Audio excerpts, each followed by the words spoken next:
السلام علیکم ورحمۃ اللہ وبرکاتہ نحمدہ ونصلی علی رسولہ الکریم اما بعد فاعوذ باللہ من الشیطان الرجیم بسم اللہ الرحمن الرحیم رب اشرح لی صدری ویسر لی امری واحلل عقدۃ من لسانی یفقہوا قولی ربی زدنی علما ربی یسر ولا تعسر وتمم بالخیر وبک نستعین یا فتاح یا فتاح یا فتاح اللهم انفعنا بما علمتنا وعلمنا ما ينفعنا وزدنا علما سبحانك لا علم لنا إلا ما علمتنا إنك أنت العليم الحكيم اللهم ألهمنا رشدنا وقنا شر أنفسنا ربنا تقبل منا إنك أنت السميع العليم وتب علينا إنك أنت التواب الرحيم آمين یا رب العالمین۔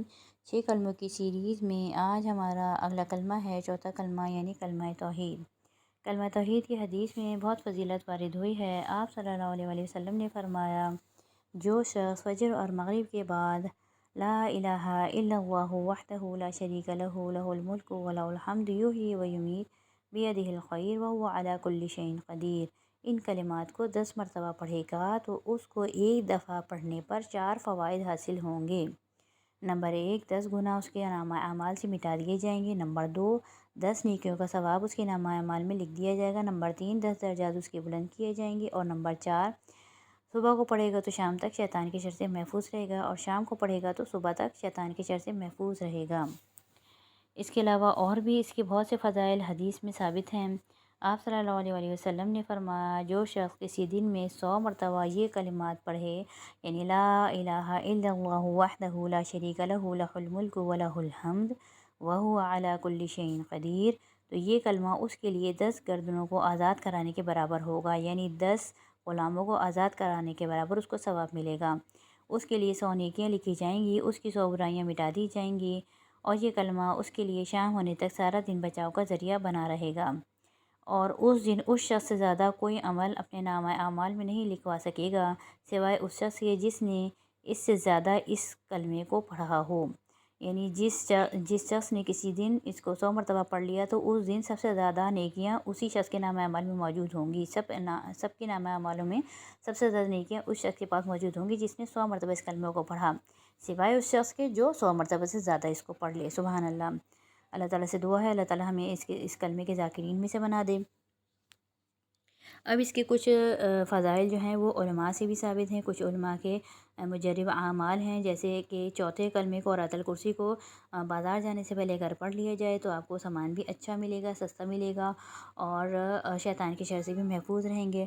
دوسرا یہ کہ اگر کسی کا دل کمزور ہو گیا ہو، چاہے وہ کسی بیماری کی وجہ سے ہو یا عمر کی وجہ سے ہو، تو اس کلمے کو فجر کی نماز کے بعد 11 مرتبہ پڑھ لینے سے اللہ تعالیٰ دل میں مضبوطی عطا فرمائیں گے۔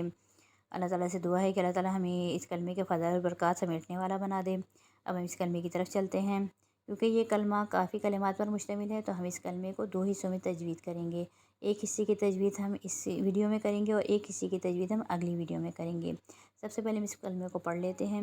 اعوذ باللہ من الشیطان الرجیم، بسم اللہ الرحمن الرحیم، لا الہ الا اللہ وحدہ لا شریک لہ لہ الملک ولہ الحمد یحیی و یمیت وہو حی لا یموت ابدا ابدا ذو الجلال والاکرام بیدہ الخیر وہو علی کل شیء قدیر۔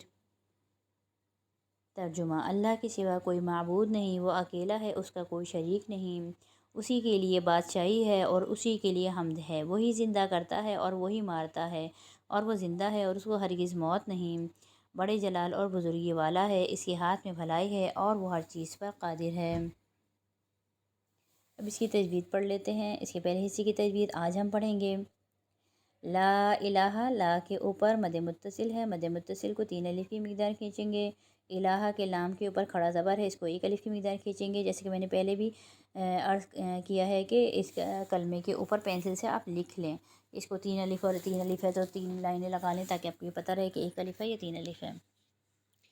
الا اللہ، اللہ کا نام موٹا پڑا جائے گا کیونکہ اللہ کے نام سے پہلے زبر ہے۔ وحدہ، ہا کے اوپر الٹا پیش ہے، 1 الف کی مقدار کھینچیں گے۔ لا الف مدہ بن رہا ہے، 1 الف کی مقدار کھینچیں گے۔ شریکہ میں ری یا ساکن اور رے کے نیچے زیر، یہ یا مدہ بن رہا ہے، 1 الف کی مقدار کھینچیں گے۔ لہو کا ہا پر الٹا پیش ہے، اس کو 1 الف کی مقدار کھینچیں گے۔ لہ الملک و لہ الحمد، یحیی یا کے نیچے کھڑی زیر ہے، اس کو 1 الف کی مقدار کھینچیں گے۔ ویمیتو، میم اور یا ساکن اور میم کے نیچے زیر، یا مدہ بن رہا ہے، 1 الف کی مقدار کھینچ کر پڑھیں گے۔ وہو حیو، حیو پہ تجدید ہے، جمع کریں گے۔ حی اللہ، یہ ادغام بلا غنہ ہے کیونکہ تنوین کے بعد لام آ رہا ہے تجدید کے ساتھ، تو یہاں پر ملا کر صرف جمع کریں گے، غنہ نہیں کریں گے۔ یموتو میں منہ کے اوپر واو مدہ بن رہا ہے، واو ساکن سے پہلے پیش ہے، 1 الف کی مقدار کھینچیں گے۔ ابداً، ابدا، ابدا وقف ہوگا تو 1 الف کی مقدار کھینچیں گے کیونکہ 2 زبر کی تنوین 1 زبر میں بدل جائے گی اور الف مدہ کے برابر 1 الف کی مقدار کھینچا جائے گا۔ اب اس کو پڑھتے ہیں۔ لا الہ الا اللہ وحدہ لا شریک لہ لہ الملک ولہ الحمد یحیی ویمیت وہو حی لا یموت ابدا ابدا۔ امید ہے آج کا سبق آپ لوگوں کی سمجھ میں آ گیا ہوگا۔ اللہ تعالیٰ سے دعا ہے کہ اللہ تعالیٰ ہمیں کلمات کو سمجھنے، پڑھنے اور عمل کرنے کی توفیق عطا فرمائیں۔ وآخر دعوانا ان الحمد للہ رب العالمین۔ سبحان ربک رب العزۃ عما یصفون وسلام علی المرسلین والحمد للہ رب العالمین۔ السلام علیکم ورحمۃ اللہ وبرکاتہ۔